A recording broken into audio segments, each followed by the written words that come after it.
So, why make a posture app?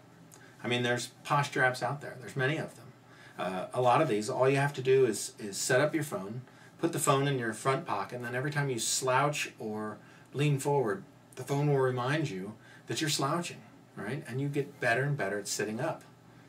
So why make a posture app?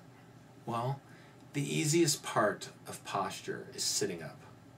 As a sports medicine and pain physician, I see people all day with low back pain, neck pain, sports injuries, shoulder injuries. And I can tell you that a lot of what happens both with the injury and the cause of the injury has to do with posture or foundational muscles, right? There are muscles in our body that move us, and there's muscles in our body that stabilize us so that we can move, right? Posture has a lot to do with these stabilizer muscles.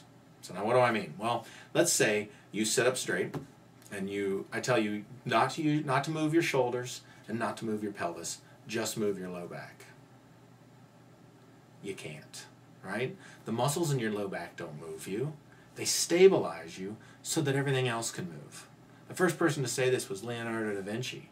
He said that if we can move in all these different ways, we must have some place in our body that stabilizes us so that we can move, right?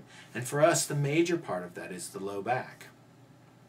So these endurance muscles, when you sit up straight and you're stabilizing through your low back, the muscles that you're using are endurance muscles, right? These movement muscles, when you injure them or you quit using them, they will slowly weaken. And then when you go to strengthen them, they strengthen quickly again, right? Endurance muscles, on the other hand, they strengthen very slowly and weaken very quickly. There was a study done a few years ago with astronauts where they went into space for 2 weeks. And they measured all their muscle groups before they go. They're up in space for 2 weeks. They're doing all the things that astronauts do, and running on the treadmill, push-ups, whatever. And they come back down, and their arm strength and leg strength have decreased between 5 and 7%. Right?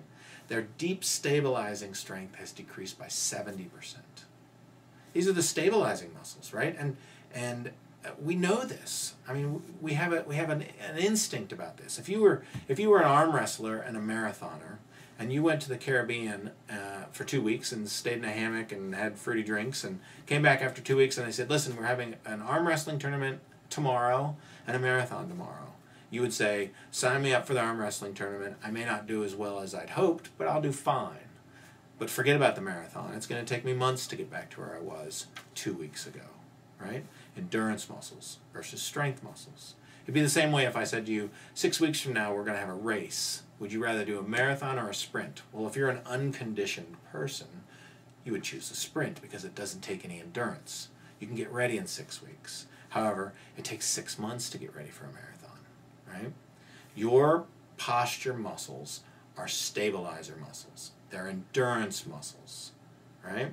So it's going to take 6 weeks to get that strength back. So it's more about sitting. It's more than just sitting up straight. It's about neuroconditioning, getting myself in the right positions so that I can strengthen the correct muscles, right? And I can build the endurance in those muscles. When we first started doing posture, we said, okay, listen, we need people to sit up straight. We need them to draw their belly in just slightly. We need to get their ears back over their shoulders, and we need to get them to stop crossing their legs or leaning on one leg when they're standing. Okay, so now we got all those 4 done. Stay there all day, right? And we had incredibly poor compliance, especially with physical therapists and chiropractors and personal trainers were saying, yeah, you got to do all 4 of these things, and people couldn't do it. So then we started breaking it down into 4 steps. We'd say, listen, first of all, we just want you to sit up straight. Now we want you to draw your belly in. And when I first did this, it took me 6 weeks just to get to the point where I remembered to draw my belly in. I still can't do it all day. I'm building the endurance. But now I can move on to the next step because I'm thinking about it all the time, right? And then when I started trying to get my neck back over my shoulders, which was the 3rd step, it took me forever to get my neck stretched to even get my ears over my shoulder. It's still a little bit uncomfortable, but I'm still working on it, right? When we got a patent for these 4 steps, it was because we knew that once you break down posture into these 4 things and start working on them one at a time, now you can actually accomplish them. And then if you make this into a neural conditioning where you change the way people think, now you've changed the way they think, you're getting them slowly into position, you're building endurance as you do it, right? That's way more than just having a phone in the front of your pocket, right, telling you when you're slouching. But it's hard, right? This phone becomes an annoyance because it's beeping all the time and it's reminding you. And it's hard. Someone had said that this is a lot like insanity for posture. And they're right. You have to make a commitment to it. It's just not easy. But when you do make the commitment and you do start step-by-step improvement where you're building endurance in these muscles, you notice a huge difference, right? You're able to do more. You're able to, your exercises, you're able to build yourself up higher than you could before. You're able to run farther. You're able to play whatever game you play better because your foundational muscles are stable, allowing your movement muscles to do more. When your posture is bad, you set yourself up first for injury because of weakness. You're not as stable as you should be. But then also you set yourself up for injury in sport or in any activities because now you're not stable enough to do those things. So that's why we made the Posture app. That's why we felt like what was out there already wasn't good enough. And that's why we made it something where you don't put it in your pocket, it beeps. It has to be self-report. Part of that requires you being a motivated user. And that's not everybody. That's okay.